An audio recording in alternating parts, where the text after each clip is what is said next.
nessa cura. Os irmãos encontraram aí o texto, Mateus capítulo 2, versículo 12. Nós vamos ler do 12, do capítulo 2 até o versículo 23. Hoje nós vamos fazer uma leitura maior um pouco do que o de costume. Glórias a Deus. Diz assim a palavra: E sendo por divina revelação avisados em sonhos, para que não voltassem para junto de Herodes, partiram para sua terra por outro caminho. E tendo eles retirado, eis que o anjo do Senhor apareceu a José em sonhos, dizendo: Levanta-te, e toma o menino e sua mãe, e foge para o Egito, e demora-te lá até que eu diga, porque Herodes há de procurar matar o menino. E, levantando-se ele, tomou o menino e sua mãe de noite e foi para o Egito.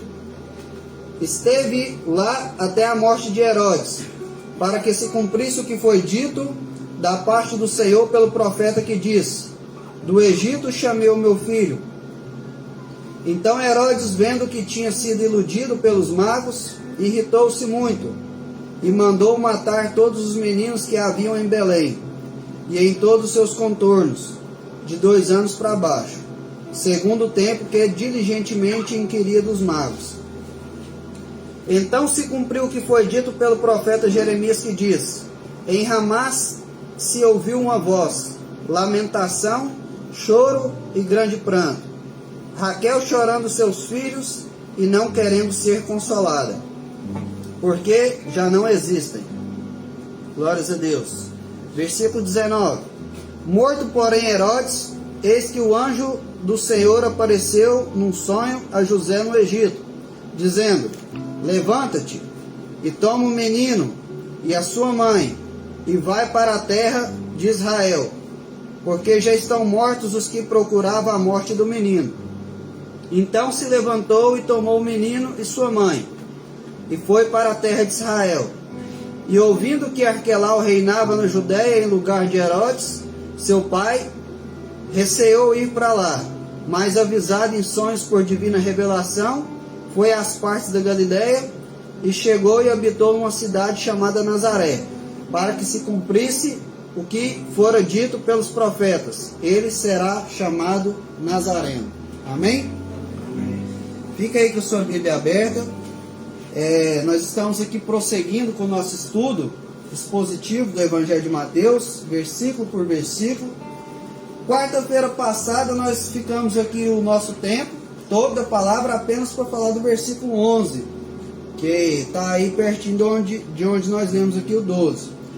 No versículo 11, nós falamos que os sábios, algumas traduções, essa que nós temos em mãos aqui, fala os magos, eles vieram ter com Jesus para adorá-lo. E eu enfatizei que nós precisamos ir até Jesus não só para pedir algo, mas para adorar. Pode olhar aí no versículo 11. E eu disse também, dentro desse versículo 11, semana passada, que a adoração também envolve abrir nossos tesouros, ou seja, contribuir financeiramente.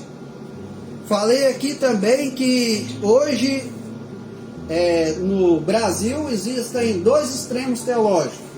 Primeiro extremo, existem aquelas pessoas que chamados pregadores da teologia da prosperidade, que eles ensinam mais ou menos uma barganha. Você vai na igreja e dá 100, que Deus vai te dar 1000. Vem aqui na nossa igreja e dá tanto, que Deus vai te dar tanto. Isso é um extremo.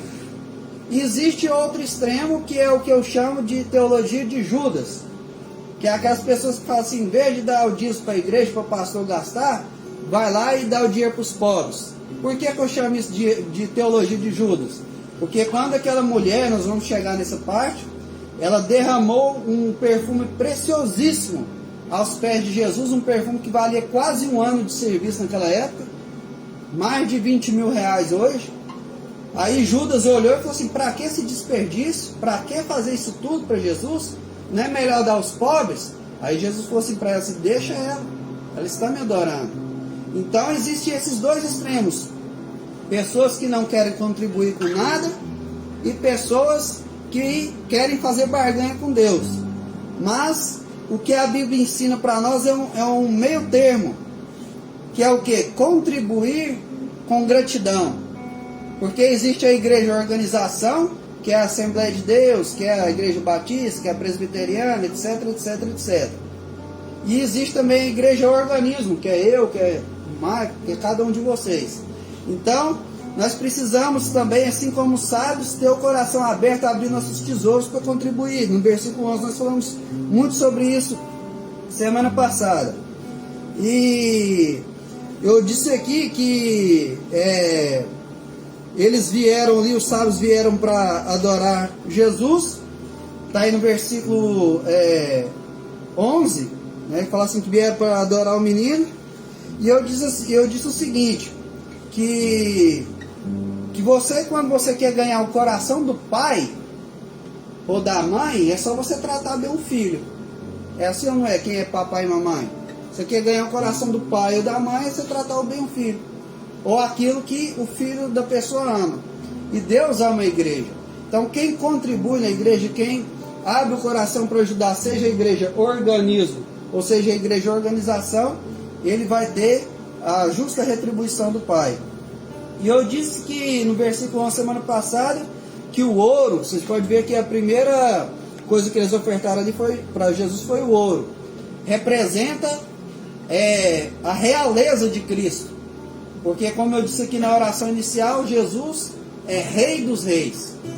O incenso, que foi a segunda oferta que eles trouxeram, representa o sacerdócio de Cristo. Porque o sacerdote na época lá do povo judeu era alguém que intercedia a Deus pelo povo. E Jesus é o nosso sumo sacerdote. Eu disse aqui que quando eu peco, que quando eu faço algo que é mal, o diabo, o acusador, ele vai lá e quer nos acusar, mas Jesus fala assim, não, realmente ele pecou, realmente ele merece punição, mas eu paguei um preço por ele. E aí Jesus não despeja a ira dele sobre nós, sobre aqueles que creem em Cristo.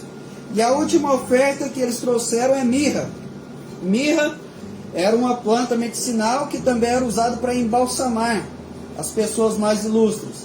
E eu disse que a oferta que eles trouxeram de mirra já era um ato profético, mostrando ali para aquele povo que a principal função que Jesus veio na terra, que foi morrer por mim e morrer por você.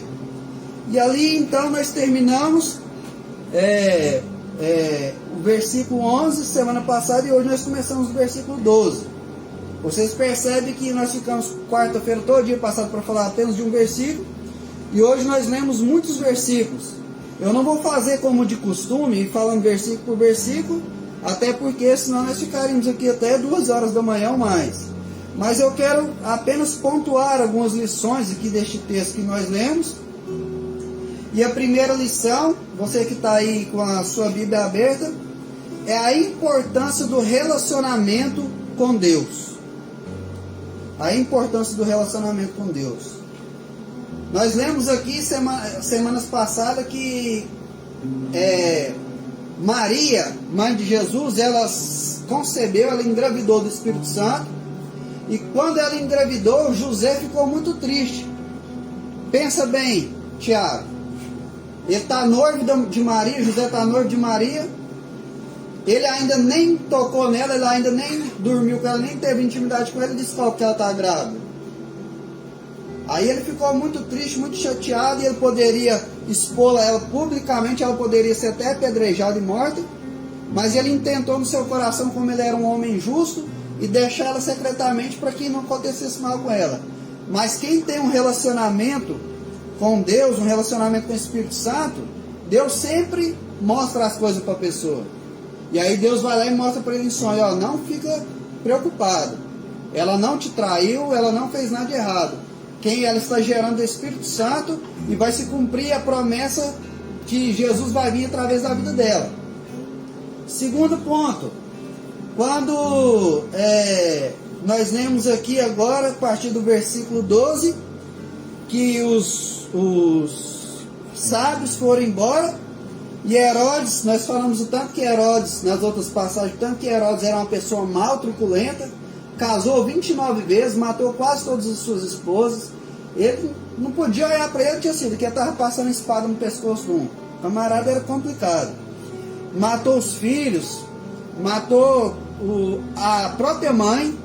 Todo mundo que sonhava que queria pegar o reinado dele, ele ia lá e matava. Quando ele ficou sabendo que tinha nascido um rei dos judeus, ele queria matar de todo jeito. E aí aqueles sábios, Deus avisou para eles não falar para Herodes onde estava criança. E ele esperou um tempo, não apareceu, ficou furioso. Você vou mandar matar as crianças tudo, de 2 anos para baixo, que eu quero ver se sobra algum para ser rei. E aí, quem tem um relacionamento com Deus está sempre um passo à frente. Quando Herodes o Grande pensa no seu coração, eu vou lá matar aquela meninada tudo, que não vai ter rei nenhum aqui, o rei aqui é eu. Quem tem um relacionamento com Deus está sempre um passo à frente. Deus vai lá e mostra em sonho para José, ó, levanta depressa e parte. Pode ver que o texto fala que ele foi de noite, embora porque Herodes procura matar o menino. Quem tem um relacionamento com Deus sempre dá um passo à frente. Ele vai para o Egito e fica lá. E quando Herodes morre, naquela época não tinha jornal nacional. Naquela época não tinha WhatsApp, não tinha Instagram. Como que ele ficou sabendo que Herodes morreu? Deus avisou para ele, pode voltar, porque quem procurava matar o menino já está morto. E José volta com Maria e vai habitar em Nazaré, para que se cumprisse mais uma parte da Escritura, mais uma profecia. Então quem ouve e obedece a Deus, sempre sai ganhando. Quem ouve e obedece o Senhor, sempre sai na frente. Aleluias. Essa é a primeira lição, a importância de um relacionamento com Deus. Eu já ouvi um testemunho do pastor Luciano Subirá, que na época que os carros ainda não tinham ar-condicionado, ele estava viajando de carro naquele calorão, muito quente mesmo, com a família dele, as crianças dele estavam pequenininhas, e ele e a esposa no banco da frente. E aí o Espírito Santo falou assim para ele assim, fecha o vidro do carro. Aí ele falou assim, fechar o vidro do carro num calorão desse? Aí ele ficou assim, eu não tenho nada a perder. Ele falou assim, fecha o vidro do carro aí, amor. Ela falou, o que foi? Não, o Espírito Santo falou comigo. Na hora que ele fechou, eles passou por um grande enxame de abelhas. Vocês sabem, tiveram acostumado a mexer com pasta aí, com cerrado, sabe que um enxame de abelha entrar dentro de um carro, se não causar um acidente, se a pessoa for alérgica, pode até morrer, né? E ele conta o seguinte, que quem tem um relacionamento com o Espírito Santo de Deus, vive experiências de que quem não tem, não vive. Então, o primeiro ponto que eu quero destacar aqui com vocês, a primeira lição, é a importância do relacionamento com Deus. Se José não tivesse um relacionamento com Deus, ele não teria sustentado, criado Maria e Jesus, ele não teria fugido de Jerusalém. Então ele não teria cumprido o propósito dele, ele só cumpriu porque ele tinha um relacionamento com Deus. Segunda lição, todos os que se levantaram e se levantam contra a igreja ou contra Deus, mais cedo ou mais tarde perece. Herodes era um matador, um mauzão, como diz aí o pessoal aí na internet, o bichão, né, Alex? Era o bichão, matava todo mundo e falou assim, aqui não vai ter outro rei. Mas Herodes morreu, Jesus morreu e ressuscitou e continua vivo, e a igreja permanece de pé. Aleluias! Glórias a Deus. Faraó, quando ele quis se levantar contra Moisés e contra o povo de Deus, Faraó morreu, mas a igreja, o povo de Deus, continua firme, continua de pé. A história da igreja vai dizer que nos primeiros séculos, muitos imperadores, tiranos, muitas pessoas se levantaram contra o povo de Deus. A história vai dizer que nos primeiros séculos ali, se levantou um homem furioso contra a igreja, contra o povo de Deus, chamado Nero. E vocês sabem que a história vai dizer que Nero chegou a pegar os cristãos e colocar, tem até hoje os postes onde eles foram pendurados, amarravam eles, colocavam material inflamável neles e dizia, ou nega ou vai morrer queimado. Você pode olhar isso na internet, até hoje tem um lugar lá onde eles ficaram. E eles não negavam e morriam adorando ao Senhor. Queimados vivos, Nero morreu, mas a igreja continua de pé. Nessa perseguição, a Bíblia vai dizer, a história da igreja vai dizer que Nero chegava a derramar chumbo quente no ouvido dos cristãos, mas eles não negavam a sua fé. Vocês já viram aí em filmes, já viram o historiador dizendo que lá eles soltavam os crentes nas arenas, até com um bebezinho de colo, e soltavam os leões. A única coisa que eles tinham que fazer para viver era falar assim: não, eu nego. Eles eram livrados daquele livro, mas eles não negavam a sua fé. Todos eles morreram em Cristo, estão esperando o arrebatamento para ir morar para sempre com Deus no céu. E aqueles que perseguiram a igreja, se levantaram contra a igreja e vão perecendo dia por dia, esses que morreram sem Cristo vão ressuscitar, mas para o juízo final. Aleluias, glórias a Deus. A Bíblia vai dizer que no decorrer desses séculos da igreja, profetas foram cerrados ao meio. E quando eu ouvi falar sobre isso aí, eu pensava que era cerrado ao meio assim. Mas a história vai dizer que é cerrado ao meio assim. E quando eu descobri isso, eu lembrei de um dia que eu fui lá no meu tio Renato para nós serrar aquele porquinho, né? A serra-fita, na hora que pega no osso do porco, chega a feder, irmão. E aqueles homens suportaram aquilo ali porque eles sabiam e criam que existe um céu. E que aquele que se permanecer fiel, firme, aleluia, vão ter a recompensa do Senhor. E às vezes eu paro e penso, por tão pouco nós negamos a Deus hoje. Tem pessoas hoje que por causa de uma cervejinha não quer fazer um compromisso firme com Deus, porque não acha muito largar. Tem pessoas que por causa de uma pornografia, por causa de uma prostituição, ficar com um e com o outro, ele acha difícil, isso é muito difícil largar isso, e não faz um compromisso com Deus.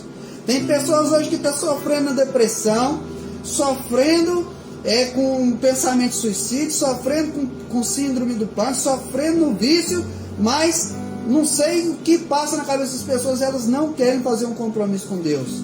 Eu digo para você o seguinte: vale a pena ser fiel. Se levantam pessoas contra Deus, se levantam pessoas contra a igreja, se levantam pessoas contra o povo de Deus, mas um a um elas vão caindo, mas a igreja permanece de pé. A igreja tinha tudo para dar errado, irmão. Na igreja é ex-traficante, na igreja é ex-prostituta, na igreja é ex-cachaceiro, na igreja é ex-brigão, é ex-turma do mané, né, tia? É ex-tudo. Mas a igreja só dá certo por quê? Porque Jesus disse: eu edificarei a minha igreja, e as portas do inferno não prevalecerão contra ela. Aquilo que Deus fala, irmão, pode se passar os céus e a terra, mas essa palavra não passa. Aleluia! É por isso que nós estamos aqui. Você olha, liga a internet e pesquisa. Hoje, 2023, nos países comunistas como a China, Rússia, Cuba, apesar da perseguição, apesar da opressão, a igreja permanece viva até nesses lugares. Nem que seja escondido dentro de um buraco, a igreja se reúne e adora o Senhor. Nem que seja cada um com uma folha da Bíblia, mas eles leem e vai trocando uma folha com o outro, escondido, para não ser preso e morto. Mas a igreja permanece firme. Você vê até hoje esses países onde tem a maioria muçulmana, que eles não aceitam outras religiões, eles são torturados.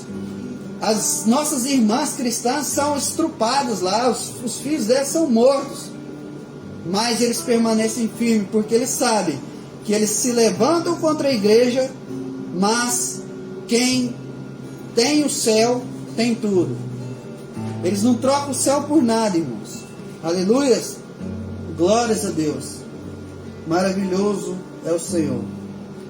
Glórias a Deus. Então, meus irmãos, em primeiro lugar eu falei sobre a importância de um relacionamento com Deus.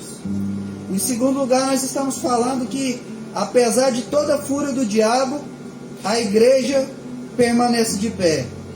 Terceiro e último lugar. Glórias a Deus. Vou trocar o microfone, que estou fazendo um barulhinho. Maravilha, Jesus. que não precisa não, né? Terceiro e último lugar.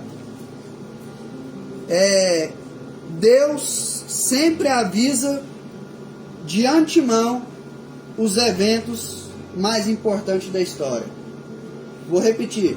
Deus sempre avisa de antemão os eventos mais importantes da história. Você que está com a sua Bíblia aberta aí, vê o versículo 12. E sendo por divina revelação avisados em sonhos, para que não voltasse para junto de Herodes, partiram para sua terra pelo outro caminho. Antes mesmo de Herodes mandar os seus soldados ir lá matar as crianças, Deus avisou de antemão os sábios. Versículo 13. E tendo ele se retirado, eis que o anjo do Senhor apareceu a José em sonhos, dizendo: levanta-te, toma o menino e sua mãe e foge para o Egito. Antes mesmo de Herodes chegar lá, Deus avisou também com antecedência José. Por que ele não avisou Maria, que era mãe de Jesus? Porque a liderança, o governo, Deus entregou para o homem. Por isso nós homens, nós temos uma responsabilidade muito grande. Porque, como diz aquele filme lá do Homem-Aranha, grandes poderes, grandes responsabilidades. Lá no meu serviço, se eu fizer uma coisa errada lá, o dono da empresa não vai de cima de mim primeiro, não. Ele vai de cima da minha gerente. Porque é ela que a autoridade lá está sobre ela. E nós cristãos, a autoridade Deus entregou para nós maridos. Quem tem que orar mais na casa é nós. Quem tem que ensinar mais os filhos somos nós. Quem tem que buscar mais somos nós. Porque Deus nos entregou essa autoridade. Deus foi lá e avisou de antemão para José. Versículo 15, você que está com sua Bíblia aberta. E esteve lá onde? Lá no Egito, até a morte de Herodes, para que se cumprisse o que foi dito da parte do Senhor pelo profeta que disse: do Egito chamei o meu filho. Se você for ver essa profecia aqui, se você for abrir sua Bíblia, ela está lá no livro de Oséias, capítulo 11, versículo 1. Oséias profetizou isso aqui mais ou menos 700 anos antes de Jesus nascer. Oséias profetizou: do Egito chamei o meu filho. Deus sempre avisa com antecedência as coisas. Para quê? Porque naquele dia ninguém vai poder falar assim: mas eu não sabia. Deus sempre avisa com antecedência. Versículo 18. Em Ramá se ouviu uma voz, lamentação, choro e grande pranto, Raquel chorando os seus filhos e não querendo ser consolada porque já não existem. Esse versículo 18 é o cumprimento da profecia de Jeremias, capítulo 31, versículo 15. Mais ou menos 600 anos antes de Cristo nascer. 600 anos antes de Cristo nascer, Deus já avisou. Fala para o profeta Jeremias: escreve isso aí. E essa profecia se escreveu 600 anos depois. Meus irmãos, passa o céu, passa a terra, mas as palavras de Deus não caem nenhuma por terra. Dia a dia elas vão se cumprindo. Dia a dia elas vão se concretizando. Glórias a Deus. Então, repito, Deus sempre avisa de antemão os eventos mais importantes da história. Versículo 19 e 20. Morto, porém, Herodes, eis que o anjo do Senhor apareceu em sonho a José, dizendo: levanta-te, toma o menino e sua mãe, e vai para a terra de Israel, porque já estão mortos o que procurava a morte do menino. Olha para você ver. Deus vai avisando de antemão. Deus vai guiando aqueles que temem Ele. Deus vai mostrando que realmente vale a pena servir aquele que é dono de todo o poder, que fez os céus e a terra. E versículo 23, que foi o último versículo que nós lemos, diz assim: e chegou e habitou numa cidade chamada Nazaré, para que se cumprisse o que fora dito pelos profetas: ele será chamado Nazareno. Alguns, não há consenso, mas muitos teólogos acreditam que essa é o cumprimento da profecia de Zacarias, capítulo 6, versículo 12. Também centenas de anos antes disso acontecer. E eu encerro essa mensagem dizendo o seguinte: a Bíblia fala que haverá um juízo final. E lá, nesse juízo final, não vai ter advogado nenhum que possa livrar qualquer um de nós da ira do justo juiz. Lá, irmão Silvano, não tem ministro do STF que dá um jeitinho para livrar aquele que for condenado. Lá não adianta chorar, não adianta ter ranger de dente. Aquele que for ser condenado pelo justo juiz não vai ter mais volta para ele. A Bíblia é claríssima em dizer que existe um céu e que existe um inferno. Eu lembro que quando Jesus avisou de antemão para os seus discípulos que ele ia morrer, que ele ia ser morto, que ele ia ser torturado e morto, Pedro falou assim: não, de maneira nenhuma, isso não vai acontecer com você não, mestre, eu não deixo. Jesus falou para ele assim: para trás de mim, Satanás, porque ele falou aquilo ali por influência do diabo. Aí eu fiz um vídeo falando o seguinte: muitas vezes as pessoas querem, nós não vou falar as pessoas não, nós queremos ser igual Pedro, querer saber mais que Deus. Deus fala que a palavra de Deus é assim, assim, assim, assado. Aí nós falamos assim: não, mas isso aí não é desse jeito não. Vai nessa.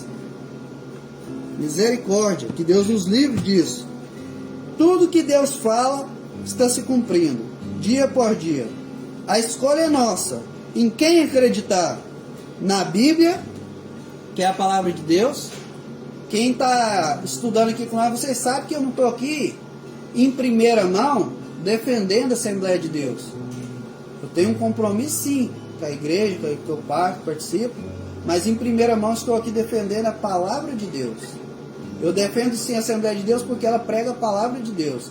Mas eu não estou aqui dizendo que você tem que mudar de religião, não estou aqui dizendo que você tem que tornar evangélico, não estou aqui dizendo o seguinte: se você crê nessa palavra em seu coração e com a sua boca você confessar que o que está escrito aqui é verdade, e você fazer uma aliança com Deus de procurar ser fiel a essa palavra, procurar viver conforme essa palavra, aleluia, eu creio que um dia nós vamos passar a eternidade com o Senhor.